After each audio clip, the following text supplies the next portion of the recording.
Well hello everybody, welcome to Roygic way. Roygic way के YouTube channel पर आप सभी लोगों का स्वागत है, अभिनंदन है डियर एंड लवली स्टूडेंट्स। हमने अभी और इससे पहले के वीडियोस में देखा कि प्रश्नवाचक वाक्य कैसे होते हैं, किस तरह से बनाए जाते हैं, क्या होते हैं, आखिर उनकी जरूरत हमें क्यों पड़ती है ना। इस वीडियो में हम प्रश्नवाचक वाक्यों से संबंधित कुछ और सेंटेंसेस के लिए कुछ और एग्जाम्पल्स के साथ आपके सामने उपस्थित हैं। तो इस वीडियो के माध्यम से उन्हीं प्रश्नों को हम थोड़ा सा और सॉलिडिफाई कर रहे हैं, थोड़ा सा और मजबूती दे रहे हैं, ताकि इन एग्जाम्पल्स की मदद से आप उनको बेहतर समझ पाओ। ठीक है, देखिए यहां पर लिखा हुआ है क्या तुम समझते हो, क्या तुम समझते हो, यहां पर ये लिखा हुआ है ना। अब क्योंकि शुरुआत क्या से हो रही है तो निश्चित तौर पर इसका जवाब यस और नो में दिया जा सकता है ना। तो ये फर्स्ट टाइप वाले क्वेश्चन सेंटेंस है, फर्स्ट टाइप वाले इंटरोगेटिव सेंटेंसेस है।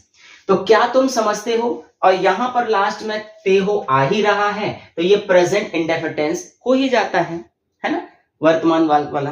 तो इसलिए इसको हम किस तरह से यहां पर डिजाइन कर सकते हैं, क्या तुम समझते हो तो हम बना देंगे do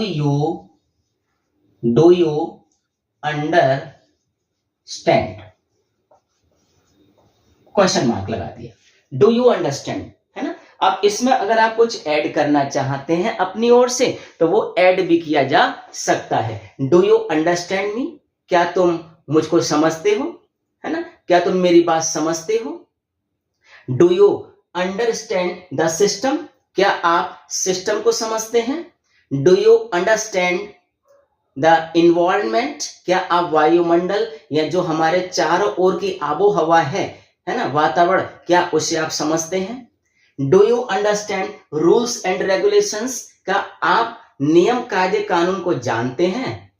do you understand your limit, क्या आप अपनी सीमा को पहचानते हैं, आपकी हद क्या है ना, कहां तक आपकी हद है, क्या आप इस बात को समझते हैं। तो इसमें कुछ भी और किसी भी प्रकार के सेंटेंसेस को जिनका एक मीनिंगफुल सेंस आए, एक अर्थ निकले, एक सार्थक सेंस हो, उनको आप इसमें ऐड कर सकते हैं।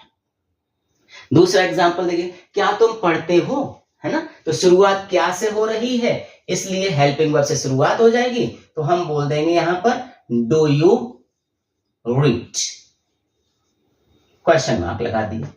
क्या तुम पढ़ते हो, डू यू रीड, ये सेंस हो गया, है ना। अब चाहे आप यहां पर तो डू यू स्टडी का यूज भी कर सकते हैं, डू यू स्टडी का यूज भी कर सकते हैं। बस ये है कि रीड एक नॉर्मल रीडिंग है, इसमें किसी विशेष अध्ययन की आवश्यकता नहीं है हमें। लेकिन जब हम स्टडी की बात करेंगे तो फिर यहाँ पर एक गहन अध्ययन, यानी जो भी हम पढ़ते हैं उसमें से हमें कुछ ना कुछ सार निकालना है, अंडरस्टैंड करना है, समझना है, उसकी बात हम कर रहे हैं, है ना। फिर अगला सेंटेंस है क्या वह खेलता है, क्या वह खेलता है, क्योंकि सब्जेक्ट यहाँ पर सिंगुलर है, शुरुआत में क्या आ रही है, यहां पर ता है का सेंस भी आ रहा है, तो ये प्रेजेंट इंडेफिनिट टेंस है, तो हम इसे फॉर्म कर देंगे डज से। सिंगुलर सब्जेक्ट है इसलिए शुरुआत डज से होगी, व्हाट वगैरह का यूज हम नहीं करेंगे शुरुआत में, है ना। डज ही प्ले, क्या वह खेलता है, और क्वेश्चन मार्क लगा दिया, है ना। अब आप चाहें तो इसमें अपनी ओर से कुछ बातों को ऐड कर सकते हैं, जैसे क्या वो हॉकी खेलता है तो डज ही प्ले हॉकी, क्या वह फुटबॉल खेलता है, डज ही प्ले फुटबॉल, है ना। क्या वो लोगों की भावनाओं के साथ खेलता है तो does he play with the feelings of people, does he play with the feelings of people. क्या वो अपने भविष्य से खेलता है, does he play with his future, क्या वो लोगों के भविष्य से खेलता है, does he play with the future of people, है ना। तो इस तरह से हम अपने अकॉर्डिंग भी सेंटेंसेस को शेप दे सकते हैं, इनको डिजाइन कर सकते हैं, इनको स्ट्रक्चर दे सकते हैं, है ना। द बेसिक पॉइंट इज कि आपको समझ में आ जाए कि किस तरह से हम इसे स्टार्ट लेंगे, शुरुआत हम कैसे करें, है ना। और फिनिश तो खैर डेफिनेटली हो ही जाएगा, क्योंकि अगर प्रारंभ अच्छा होता है तो कहीं ना कहीं अंत भी हम बेहतर की उम्मीद करते हैं डियर स्टूडेंट्स, है ना। अगला सेंटेंस देखिए, क्या वह खाना बनाती है। अब क्योंकि यहां पर एक लड़की की बात आ रही है, लेकिन है तो ये भी सिंगुलर, है ना, क्या वो खाना बनाती है, ये भी सिंगुलर है। तो उस सेंस के लिए हम कैसे बनाएं, क्या वह खाना बनाती है, तो शुरुआत डज से ही करेंगे क्योंकि सब्जेक्ट सिंगुलर है। तो हम बोल देंगे डज शी कुक फूड, ये सेंस हो गया, डज शी कुक फूड। अब ध्यान रखिएगा सब्जेक्ट सिंगुलर है लेकिन हमने फिर भी कुक में एस नहीं लगाया है डियर स्टूडेंट, क्यों, क्योंकि यहां पर ईएस ऑलरेडी आ चुका है ना। तो एक सेंटेंस में 2 टाइम्स या 2 बार हम एस या ईएस का प्रयोग नहीं करते हैं, ये बात आपको स्पष्ट समझ लेनी चाहिए। डज शी कुक फूड, अब फूड क्या है, एक नॉर्मल सेंस है। आप फूड के स्थान पर चाहे तो डिनर ले सकते हैं, लंच ले सकते हैं, सपर का यूज कर सकते हैं, ताकि ये बात स्पष्ट हो जाए, है ना, कि क्या वो पकाती हैं।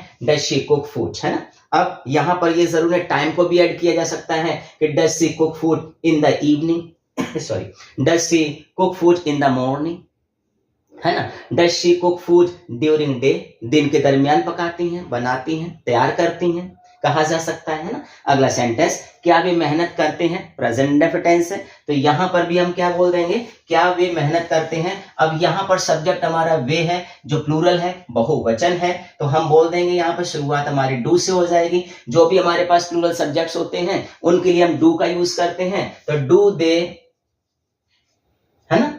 अब क्या वो मेहनत करते हैं, तो डू दे वर्क हार्ड, ऐसे बना लीजिएगा, है ना, या do they do hard work, do they do hard work, इस तरह से भी ले सकते हैं, है ना। तो ये डिपेंड करती है आप पर कि आप इसे किस तरीके से फॉर्म करते हैं, बनाते हैं। अगला सेंटेंस है, क्या तुम नहीं जाते हो, तो इसमें थोड़ा सा नेगेटिव भी हमने ऐड किया हुआ है ना, तो इसमें भी कोई प्रॉब्लम नहीं है। हम जो सब्जेक्ट है उसके बाद और मेन वर्ब से पहले हम नॉट का यूज कर देंगे, तो ये हो जाए क्या तुम नहीं जाते हो, तो ये हो गया आपका डू यू नॉट गो, ये सेंस आ गया। डू यू नॉट गो, क्या आप नहीं जाते हैं, है ना। क्या वह जल्दी नहीं उठता है, तो हम बोल देंगे क्योंकि वह लिखा हुआ है यहां पर तो सिंगुलर सब्जेक्ट है, शुरुआत हम डज से करेंगे, तो हम बोल देंगे इसमें डज ही, है ना, और नहीं उठता है, does he not get up early, है ना, does he not get up early, ये सेंस हमने ले लिया इसमें, है ना। तो ये इस तरीके से वो सेंटेंसेस हैं, वो एग्जांपल्स हैं जिनकी शुरुआत क्या से होती है। सेंटेंसेस तो डियर स्टूडेंट हीप्स ऑफ लिए जा सकते हैं, ढेर सारे लिए जा सकते हैं, लेकिन मेन बात यह है कि हम कॉन्सेप्ट को समझ लें, माइंड में हमारी ये बात स्पष्ट हो जाए कि आखिर हम किस तरीके से इन सेंटेंसेस को फॉर्म कर सकते हैं, है ना। फिर देखिए यहां पर ये सेकंड टाइप के हैं, तुम कौन हो, यानी मिडिल में प्रश्नवाचक शब्द आ रहा है, तुम कौन हो, हालांकि इससे पूछा जा रहा है ना, एक क्वेश्चन किया जा रहा है, कोई एक्शन तो है ही नहीं इसमें, तो एक्शन ना होने की वजह से हम कौन सी वर्ब्स का यूज करेंगे, इज एम आर का यूज करेंगे। अब सब्जेक्ट भी हमें देखना पड़ेगा कि सब्जेक्ट यहाँ पर तुम है यानी प्लूरल है ना, तो निश्चित तौर पर यहाँ पर हेल्पिंग वर्ब आर आ जाएगी, लेकिन क्योंकि सेकंड टाइप है तो शुरुआत हम क्वेश्चन वर्ड से करेंगे, प्रश्नवाचक शब्द से करेंगे, और वो है कौन, तो कौन की अंग्रेजी क्या होगी, हु होती ही होती है ना।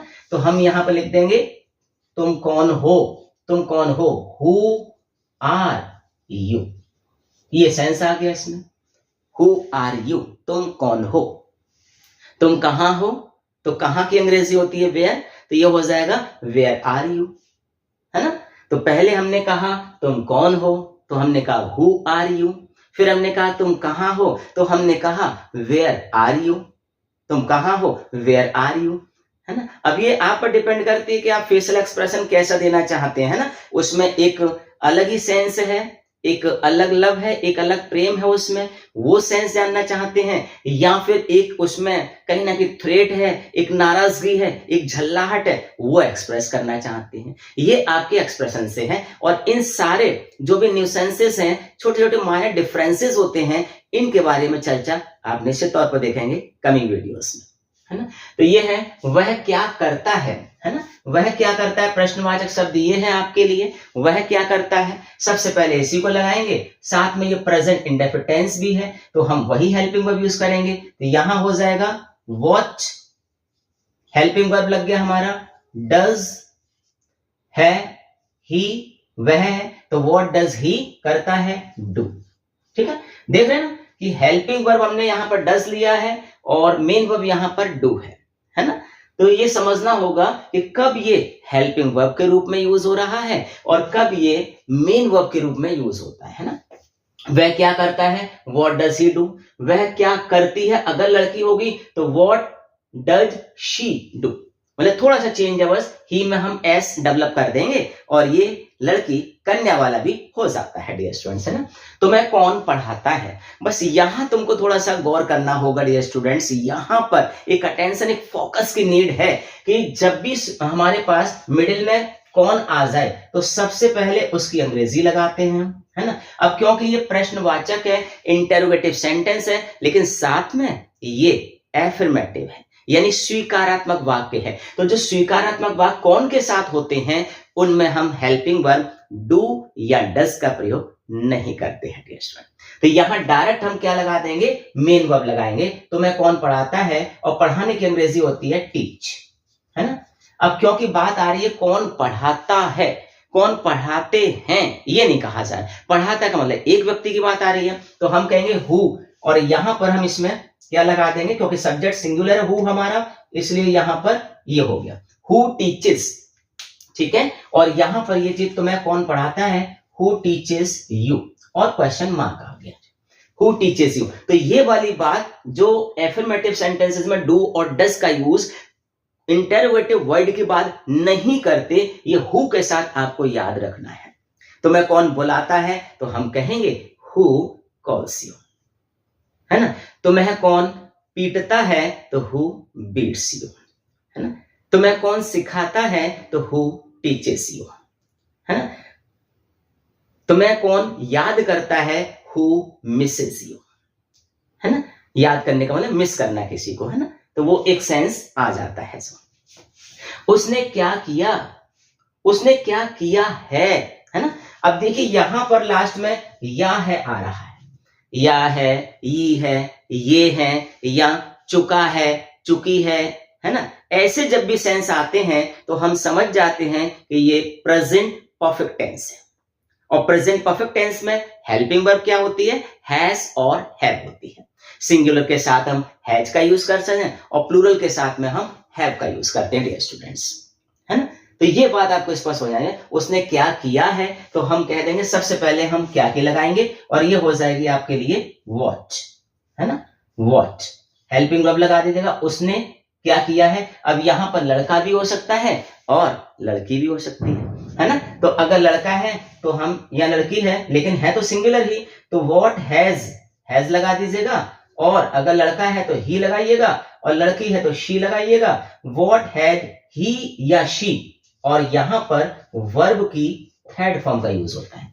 हैज और हैव के साथ डियर स्टूडेंट्स वर्ब की थर्ड फॉर्म का यूज करते हैं हम लोग और किया जाता है ना। तो इस तरीके से हमने इंटेरोगेटिव सेंटेंसेस के कुछ और एग्जांपल्स की हमने बात कही है। यहां पर कुछ और एग्जांपल्स के बारे में हमने यहां पर आपके समक्ष चर्चा की है, वो सिर्फ इसलिए ताकि ये जो रूल्स रेगुलेशंस हमने चर्चा में लिए हुए हैं ये आपको बिल्कुल स्पष्ट हो जाए। ये एग्जांपल्स की मदद से आप इन्हें फॉर्म कर सकें, समझ सकें कि आखिर ये किस तरीके से फॉर्म करते हैं, इनको किस तरीके से बनाए जाते हैं। तो वेल डियर स्टूडेंट्स, ये सारी चीजें, ये सारे सेंटेंसेस आप देख रहे हैं रॉयजिक वे यूट्यूब चैनल के माध्यम से, और मैं हूं आपका अपना ट्रेनर HM रॉय। उम्मीद है मैं कि ये वीडियो आपको पसंद आया होगा। वीडियो पसंद आया है तो निश्चित तौर पर वीडियो को आप लाइक कर दें, और यदि चैनल पर पहली बार है तो चैनल को सब्सक्राइब करके लाइक करें, और साथ में इसे अपने नियर डियर और जो भी जरूरतमंद और नीडी पर्सन्स हैं उन तक आप इन्हें शेयर करें, भेजें, ताकि वो भी हमारी इस मेहनत, अनुभव और परिश्रम का लाभ ले सकें। तो well, thank you for this one. जय हिंद, जय